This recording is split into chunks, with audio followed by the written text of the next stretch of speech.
When you go back to the start of the seasons, what was your expectations for this campaign? Well, it's very simply, we finished 11th last year, and the main aim was to finish higher than that. And we've done it well. We've played some really good football.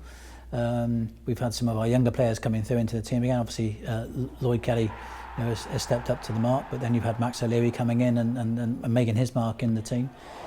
And Joe Morell's has played his part, and Antoine's come on as well. So we're seeing that development side of the club, which is so important to us going forward, coming through. Our recruitment has been good. We lost some key players last year, and everybody thought that was the end of any chances we had.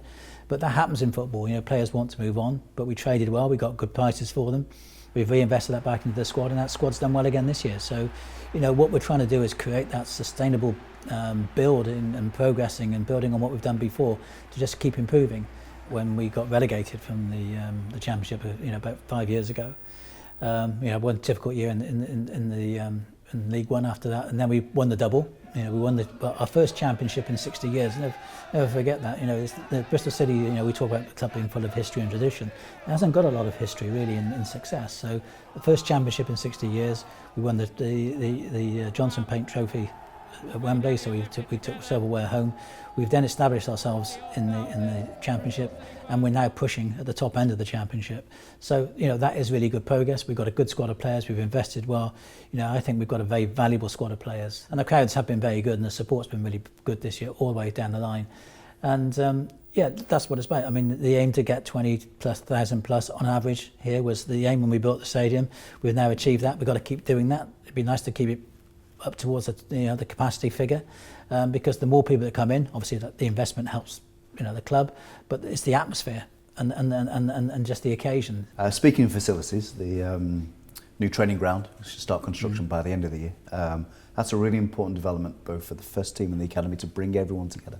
It is, and you've got to remember the training ground is where basically the players go to work every day.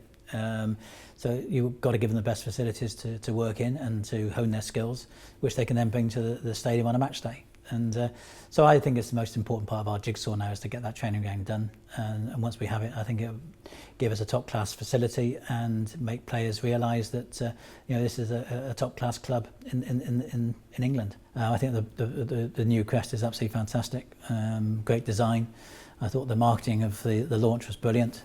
Putting it up on the bridge and on the buildings was just a great idea, and it captures everybody's imagination, and it's exciting. It's a new freshness to the club, and it gives us something to build on.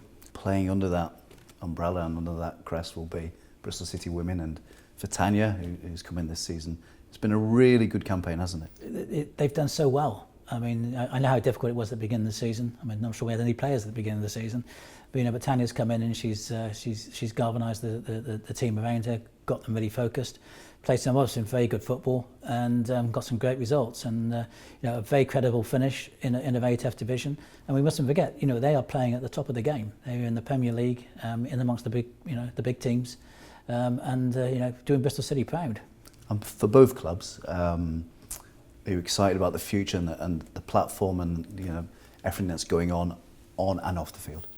Every time I look at the social media and I look at the reports and I see what we're doing in the community, I just feel, if I set anything up or invested into Bristol City for any reason at all, it was for that. It's to bring the community and the club as close together as possibly can, and the people involved are just doing that. I think from a development off the pitch commercially and so on, we've actually seen the light now. We've got people are not just us, but the businesses in Bristol. They're beginning to realise that we can help them as much as they can help us, and we're working very well together. And we've already talked about the teams. I mean, the recruitment of what we're doing is good. It needs to improve. We need to improve on everything we do. We don't stand still. That's the point. But the academy is showing its worth, and the stability that we have around the first team is just sort of emanating through the club, and just again helping to build and build and build. And there's an exciting future out there.